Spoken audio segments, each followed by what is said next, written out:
Hi, Omar Benyeda from African Business Magazine. There was talk that Nigeria wanted to go and tap international capital markets.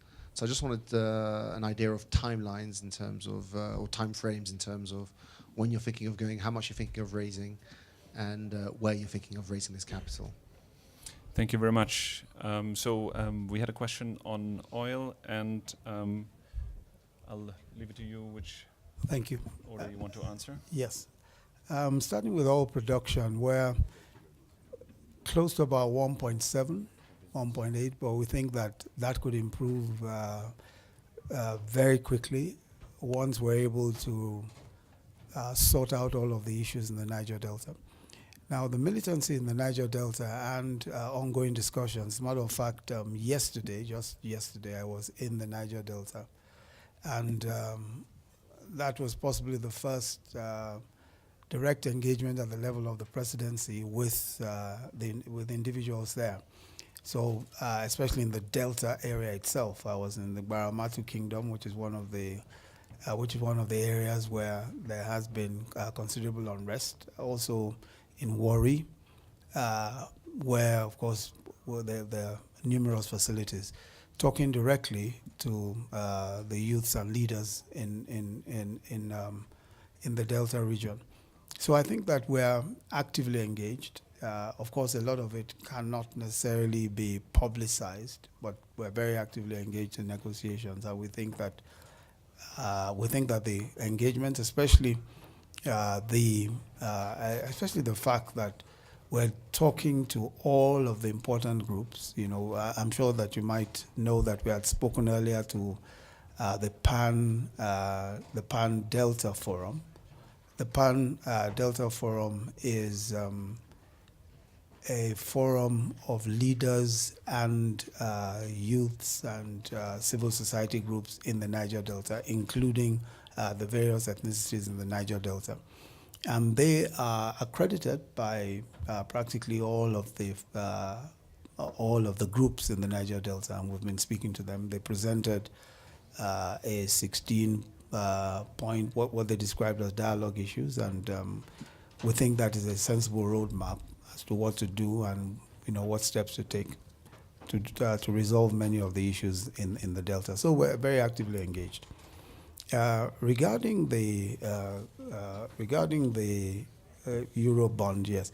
I think that regarding the capital markets issue, of course, there's a Eurobond offer which we're doing at the moment, and we think that we should conclude some at least by early February, by mid-February. Is $1 billion US. Okay. Thank you very much. There was a question from the gentleman in the back there. If you can get the microphone over there, please. Hi, my name is Tim Cohen. I'm from Business Day in Johannesburg. If you'd forgive a little bit of a colloquial question, I just wondered whether you had any thoughts on why the relationship between South Africa, the diplomatic and business relationship between South Africa and Nigeria has declined so badly, and what can be done to fix it. Some of the South African companies seem to have got into a lot of trouble in Nigeria,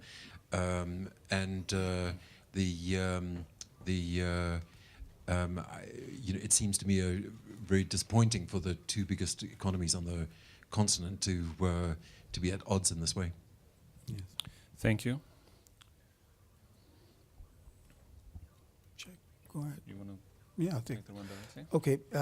First, I think when you look at the isolated cases, it would seem that the relationships between our countries, South Africa and Nigeria, have gone quite sour. But those are some individual cases, and I'm sure that you probably have in mind MTN and MTN in particular. But I don't think that that's the total picture. I don't think that that's representative of what is going on. There are several South African companies in Nigeria. The business environment in Nigeria especially allows for 100% ownership by investors. So that's very attractive for South African companies, and there's so many that function in Nigeria. And I want to say that MTN, was a violation of a code of regulations that they also worked in developing. It wasn't some arbitrary imposition of a fine. They actually were participants in developing developing the regulations, and they were given sufficient time to even rectify their conduct or modify their conduct one way or the other. But as it turns out, that was not done. And so this was really, and I don't think that MTN itself has complained about has complained that they were treated unfairly. Of course, it was a large fine, but that was even the fine itself is defined by law. It's a daily fine and it's defined by law. So I think that there is a clear sense in which one would say that yes, sometimes a foreign company may run into trouble, especially a notable foreign company in an economy where, obviously they're doing so well. But I don't think it's any kind of hostility. I think that the Nigerian government and business have embraced MTN. MTN has been in Nigeria now for close to almost 16 years or so, odd. And they've been doing very well indeed, and I believe that they'll continue to do very well. But I think that if you take the isolated incidents, as I said, you may make that conclusion, but that's not the general story. That's not the general narrative. Thank you very much. Before we take more questions from the floor, I need to squeeze one in that came in through social media earlier.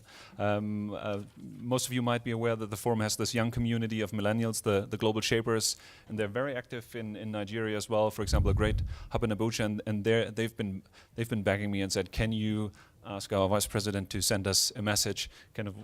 So what do you think? I mean, the forum has only started, the 47th annual meeting, but what would be your message to the young people in Nigeria to take away from this meeting, and also from the theme of responsive and responsible leadership? I think that people say about young people that they're leaders of tomorrow, but I think that it's very clear that they're leaders of today, because really the future has actually arrived. And so many of the young people that I come across in Nigeria have shown such tremendous versatility, such tremendous talent and energy. And with the digital age and with all of the advantages of today, they are clearly in the driver's seat in so many different respects. I mean, they control opinion on social media. They control the direction of technology with the innovations and all of those, and all of the new things that are going on. And in many senses, they are defining entrepreneurship, defining governance. So I think that this season belongs to them. This time belongs to the young, and I'm not so sure that they need anyone's permission to do the great things that they're doing. Certainly, they don't need the permission of any older generation to do the incredible things they're doing. And all I want to say is that at least the government of Nigeria is solidly behind them, and we expect that the coming years will see even greater achievement. Yes. Thank you, Mr. Vice President.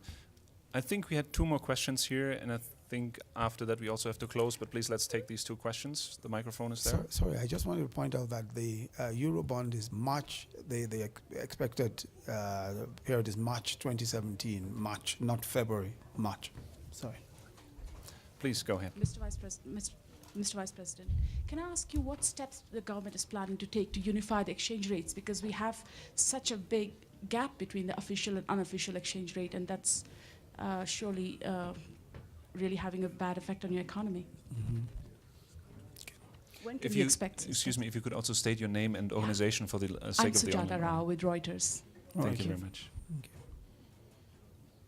Well, let me just say first that the central bank is responsible for monetary policy generally, and we have a structure that allows the central bank independence by legislation. But of course, this is a concern. The gap between the official and the parallel market is a concern, and as we pointed out, it isn't helpful.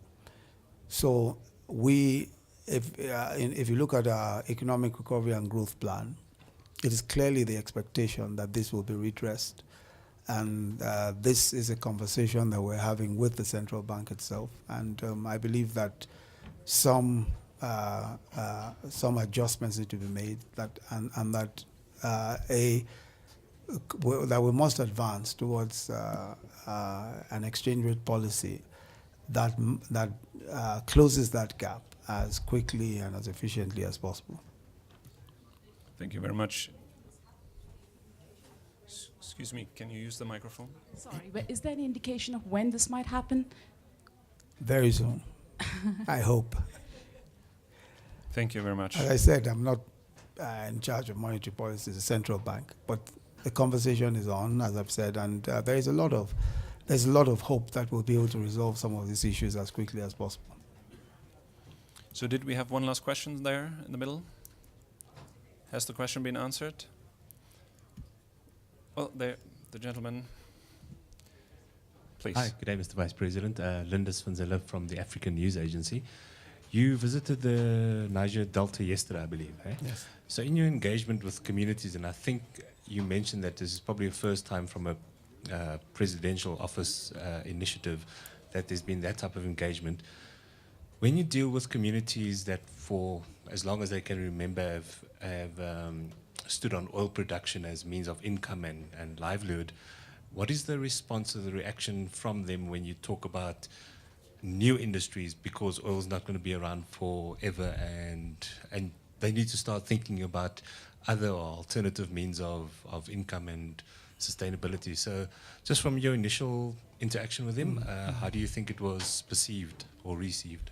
Yes. Thank you. In fact, one of the, I'm not so sure whether you are alluding to the fact that was a message that I actually took to the communities, that we're not always going to have the kind of value that oil has today, and that in another how many years? I mean, some say 30 years, some are even saying much less. Oil may be less valuable than it is today. And that we really need to be, first, I mean, to them, is really more, let's take advantage of the window that we have, and that we cannot afford to continue the kind of militancy that leads to low oil production, and time is running out. So I think that message is one that resonates with the communities. Their response to it, has been very positive.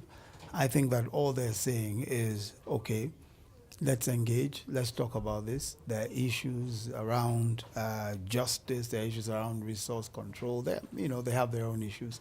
But I think it's a very sobering message, and the facts are all there for everyone to see. So they know this is not to frighten anyone or to push anyone to negotiations in any way.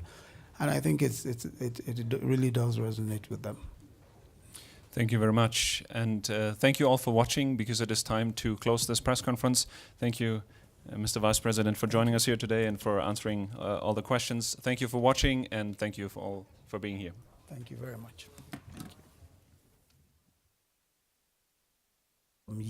Just yesterday, I was in the Niger Delta, and that was possibly the first direct engagement at the level of the presidency with individuals there.